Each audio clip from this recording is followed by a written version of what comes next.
Hello and welcome to this edition of EMS Now Up Close. I am Eric Miskell, and it is my pleasure today to speak with John Hartnett. He's the Director of Quality with Freedom.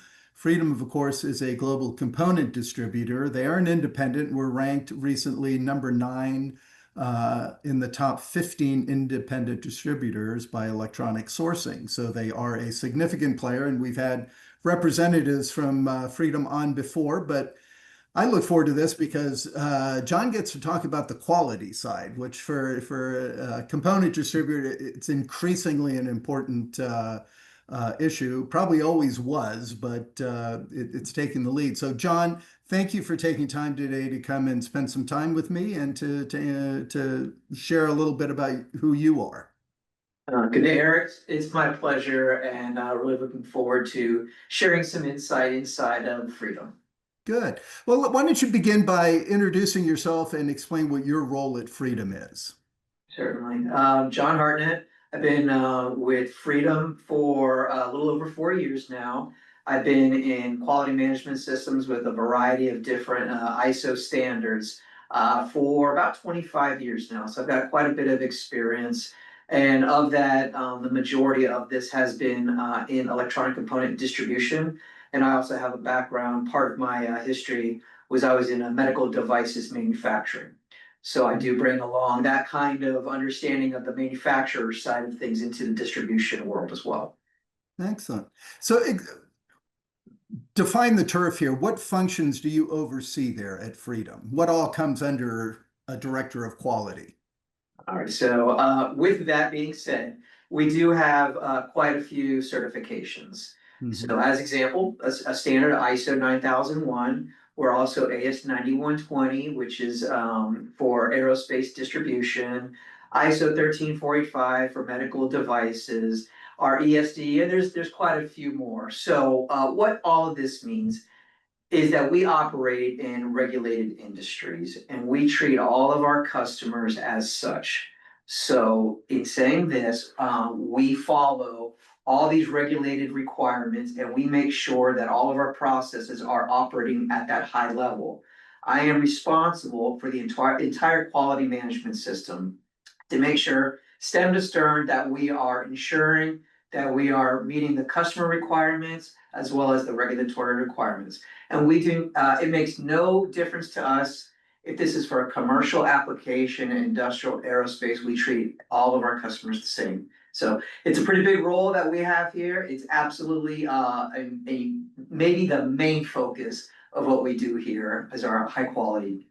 Yeah, and so I'm assuming there's a team that supports you and or that you support, maybe is a better way to put that, and oversee in this. And I explain that. And is that all internal, or is some of that going external to suppliers as well?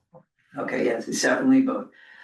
Internally, we have a dedicated staff for our quality controls, and all of these individuals, they actually have industry certification, so they're very in tune with what's going on contemporarily with these parts.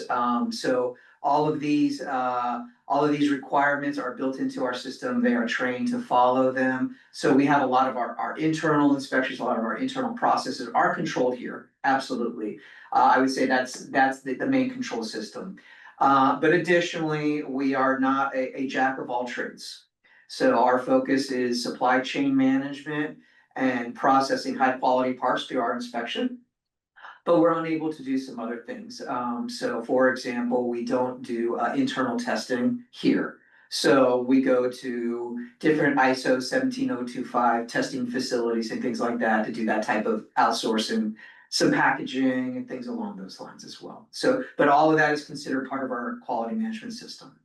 Okay, and let's talk about that. The quality management system, how do you ensure the high quality is maintained and that best management practices internally so that you can, you're like you said, you have to meet regulatory requirements?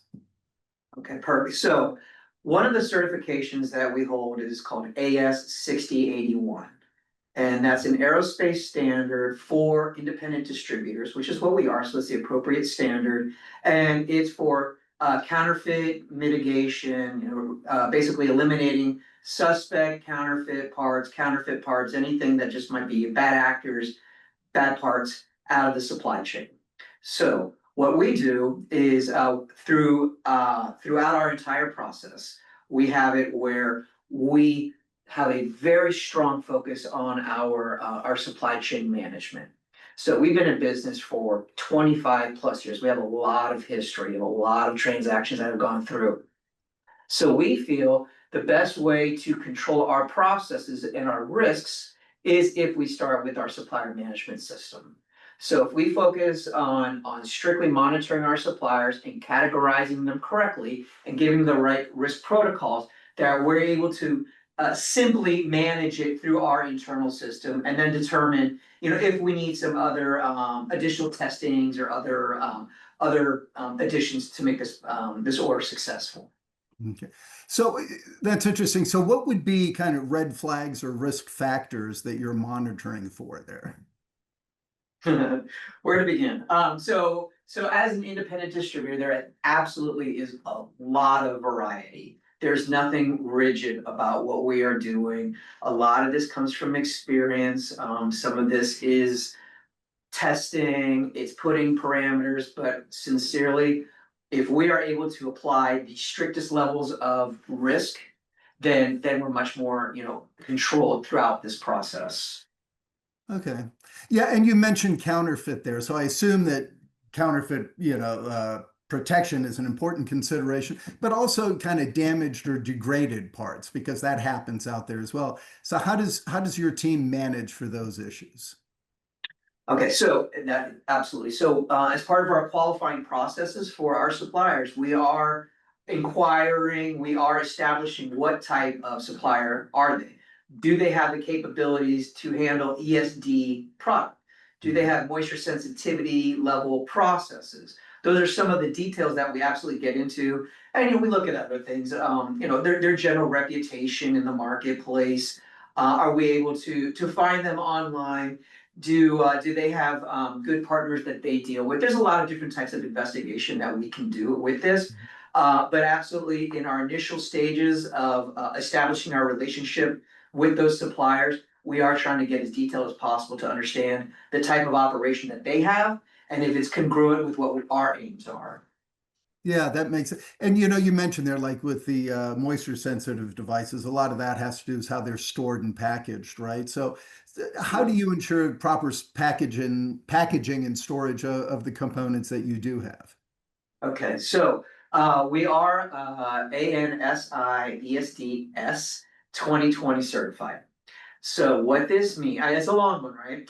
So what That this is. means is that, and we're also, and I failed to mention this, we are also Defense Logistics Agency certified for Okay. QSLD and QTSL. The reason I bring this up is because there's an additional ESD certification that we needed to make sure that we were able to be in compliance, and that is JESD 625.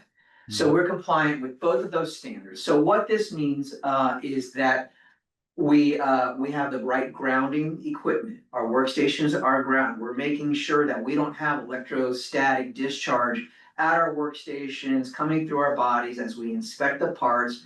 We're making sure that orders are packaged properly when they're coming through here, that we're putting the right moisture controls and using the right packaging materials, things like that as we put them into storage, or we're making sure they're packaged properly right before going to the customer. Yeah, and I appreciate that because in the news lately there was the story about from the Mil-Aero, right? The U.S. preventing ghost Chinese components from kind of getting into sensitive military electronics. I think it had to do with a solar inverter that was the particular story. So is that, I don't know if that's something that a quality check would be able to pick up on, but is there extra scrutiny that you have to apply with those standards based on it going into the Mil-Aerospace? So overall, we're more at the component level, so not so much the system level. So it's not something that we would necessarily be able to identify at that. That seems more something more systematic. Yeah. But in understanding what the sensitivity of our energy grid or our military applications, we are aware and we are sensitive and we are in compliance with ITAR to understand what types of products we are actually processing to make sure that we are handling those properly. So we do absolutely understand, like, if a product is going to military application, we're not gonna be using, Chinese, purchased products, for example. And to that point, what we have internally within our management system, our digital controls actually would block us from purchasing even from any of those suppliers. Our system already dictates and tells us what we can and cannot do. I'm getting a little sidetracked, but it Yeah. enables us to quote our customers much more effectively. We know all that information up front. It's already been established in our system. Yeah. Yeah. That's interesting. The district, depending on where you source the components from, where you're getting them from. And I'd imagine you do that not just within the United States, but internationally as well. Are there different processes depending on which region it comes for? If maybe there's a higher risk potential there, does it change from a quality perspective how you take those in and handle those parts? So again, initially, we would be more sensitive to the region where the components are located that we'd be attempting to purchase based on the industry that we are in. All right, so but let's just say everything would be just standard. At this point in time, the region where we purchase does not matter. It's what type of profile does that supplier have, and how are we able to categorize them in our system? And when we're able to give them a category, then we're able to identify what the risk controls are for the remainder of that transaction. I see. So region does not matter, type of supplier matters, the product that they offer and the controls that they have in place dictate our controls. That makes sense.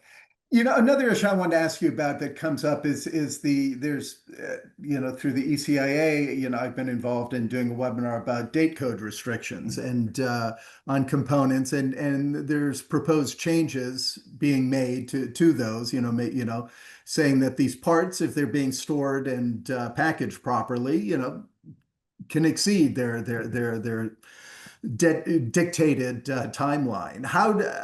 How do you view that? How does that impact your business?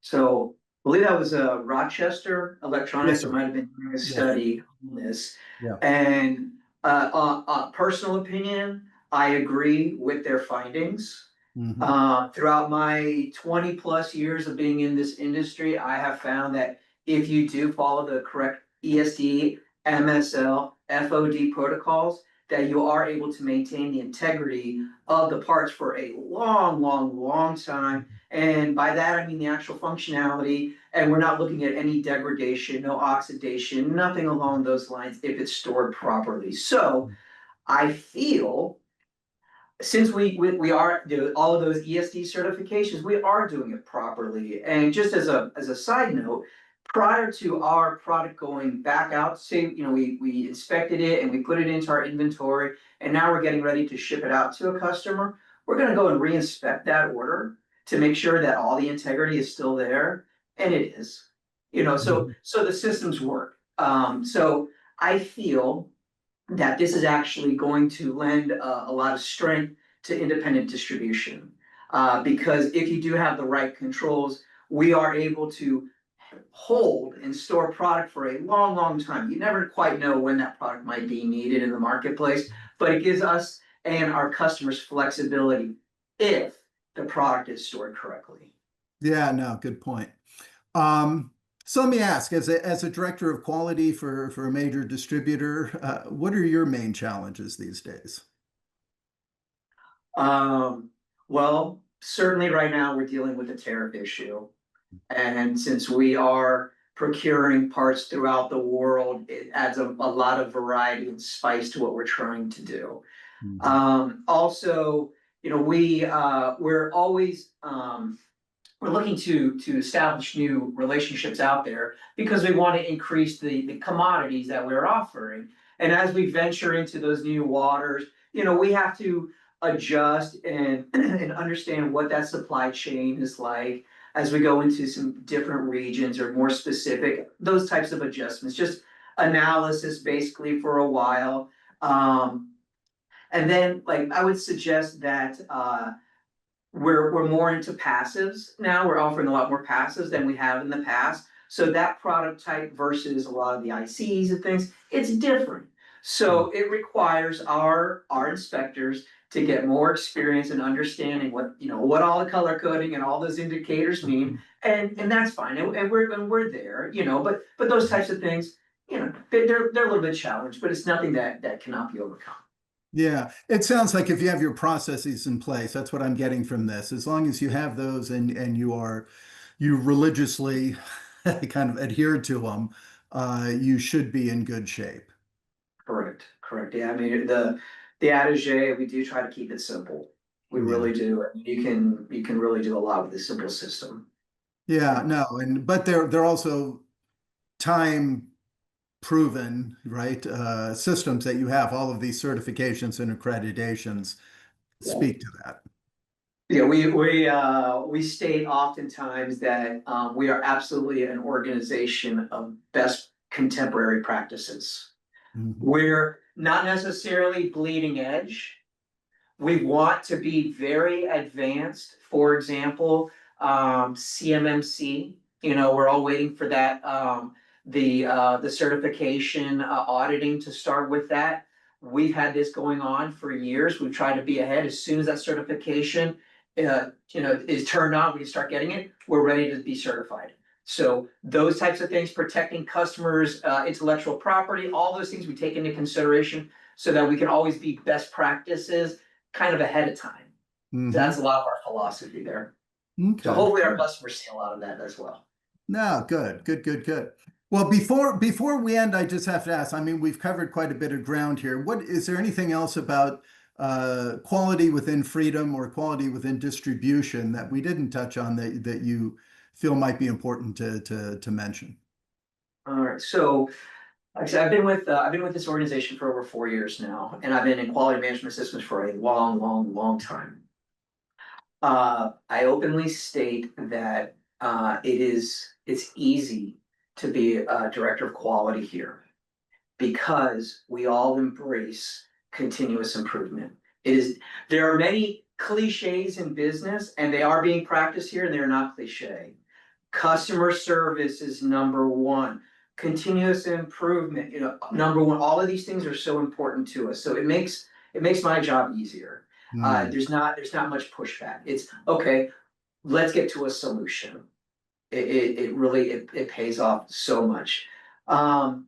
In regards to the industry, a little hurdle that we get over is that we find that some customers have it's a little difficult for them to differentiate per se between manufacturing and authorized distribution and independent distribution within how they categorize their supply chain.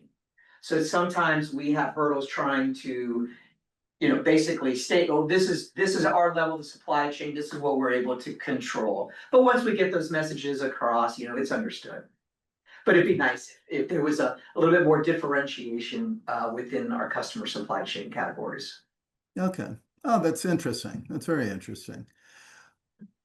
John, thank you for your time today. This has been very interesting. I'm sure the audience will appreciates your comments and your insights about this. I think it reflects well on freedom, on who you are and the process you have in place to ensure the security and the integrity of the components. So thank you for that. And hopefully, as we move forward, we can speak again someday. I hope so, Eric. I appreciate your time very much, and thank you, EMS Now. Thank you, sir. All right, thank you.